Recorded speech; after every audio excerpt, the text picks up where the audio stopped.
TKIP PGRI Lubuk Linggau. Baiklah, di sini saya akan menyampaikan mengenai perbedaan dan perubahan kurikulum tingkat satuan pendidikan 2006 dan kurikulum 2013. Yang pertama yaitu hakikat kurikulum tingkat satuan pendidikan dan kurikulum 2013. Kurikulum adalah perangkat rencana dan pengaturan mengenai tujuan, isi, dan bahan ajar, serta cara yang digunakan sebagai pedoman penyelenggaraan kegiatan pembelajaran untuk mencapai tujuan pendidikan. Kurikulum 2013 menekankan kepada pengembangan kompetensi pengetahuan, keterampilan, dan sikap peserta didik. Kurikulum tingkat satuan pendidikan 2006 merupakan paradigma pengembangan kurikulum yang memberikan otonomi luas pada status satuan pendidikan dan perlibatan masyarakat dalam rangka mengefektifkan proses belajar mengajar di sekolah. Elemen-elemen perubahan antara kurikulum tingkat satuan pendidikan 2006 dan kurikulum 2013 meliputi yang pertama yaitu kompetensi lulusan, yang kedua kedudukan mata pelajaran, yang ketiga pendekatan isi, dan yang keempat struktur kurikulum. Selanjutnya mengenai landasan kurikulum tingkat satuan pendidikan dan kurikulum 2013. Landasan kurikulum tingkat satuan pendidikan yang pertama yaitu Undang-Undang Nomor 20 Tahun 2003 tentang Sistem Pendidikan Nasional. Yang kedua, Peraturan Pemerintah Republik Indonesia Nomor 19 Tahun 2005. Yang ketiga, standar isi meliputi kerangka dasar, struktur kurikulum, standar kompetensi, dan kompetensi dasar. Yang keempat, standar kompetensi lulusan meliputi sikap, pengetahuan, dan keterampilan. Selanjutnya, landasan kurikulum 2013 meliputi yang pertama yaitu landasan yuridis, yaitu Pancasila dan Undang-Undang Dasar 1945.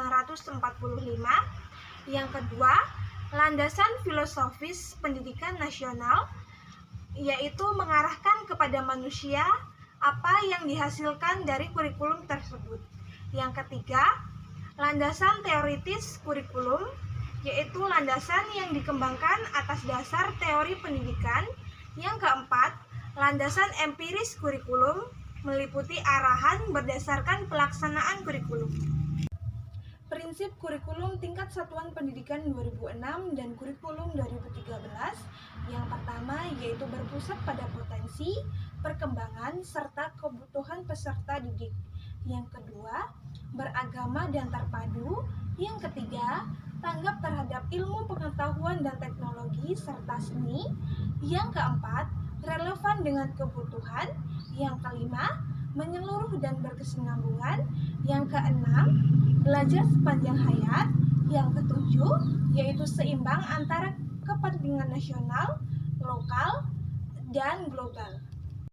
Perbedaan dan perubahan kurikulum tingkat satuan pendidikan 2006 dan kurikulum 2013. Yang pertama yaitu KTSP meliputi standar isi ditentukan terlebih dahulu melalui Peraturan Menteri Pendidikan Nasional Nomor 22 Tahun 2006. Yang kedua, menekankan kepada aspek pengetahuan. Yang ketiga, kurikulum relevan dengan kebutuhan hidup dan dunia kerja. Yang keempat, kurikulum dikembangkan memperhatikan keragaman. Yang kelima, kurikulum dikembangkan memperhatikan kepentingan global, nasional, dan lokal, yaitu sejalan dengan pengembangan era globalisasi. Yang keenam, penilaian hasil belajar lebih dominan kepada aspek pengetahuan. Selanjutnya, kurikulum 2013. Yang pertama, standar kompetensi lulusan ditentukan melalui Peraturan Menteri Pendidikan Nasional Nomor 54 Tahun 2013. Yang kedua, aspek kompetensi lulusan meliputi kompetensi sikap, keterampilan, dan pengetahuan. Yang ketiga, kurikulum harus relevan dengan kebutuhan hidup dan lingkungan hidup. Yang keempat, kurikulum dikembangkan memberi kesempatan kepada peserta didik mengembangkan kemampuan dan minat. Yang kelima, kurikulum dikembangkan memperhatikan kepentingan nasional dan daerah. Yang keenam, penilaian hasil belajar untuk memperbaiki dan mengetahui pencapaian kompetensi sikap, keterampilan, dan pengetahuan. Selanjutnya mengenai struktur kurikulum tingkat satuan pendidikan 2006 dan kurikulum 2013. Kurikulum tingkat satuan pendidikan. Struktur dan muatan kurikulum tingkat satuan pendidikan tertuang dalam standar isi meliputi yang pertama, kelompok mata pelajaran agama dan akhlak mulia. Yang kedua, kelompok mata pelajaran kewarganegaraan dan kepribadian. Yang ketiga, kelompok mata pelajaran ilmu pengetahuan dan teknologi. Yang keempat, kelompok mata pelajaran estetika. Yang kelima, kelompok mata pelajaran jasmani, olahraga, dan kesehatan. Selanjutnya, kurikulum 2013. Yang pertama, struktur kurikulum tingkat SD meliputi holistik berbasis sains, jumlah mata pelajaran berkurang, serta jam bertambah. Yang kedua, struktur kurikulum tingkat SMP meliputi teknologi informasi dan komunikasi menjadi media semua pelajaran, pengembangan diri, jumlah jam berkurang, serta jam berubah. Yang ketiga, yaitu struktur kurikulum tingkat SMA meliputi perubahan sistem,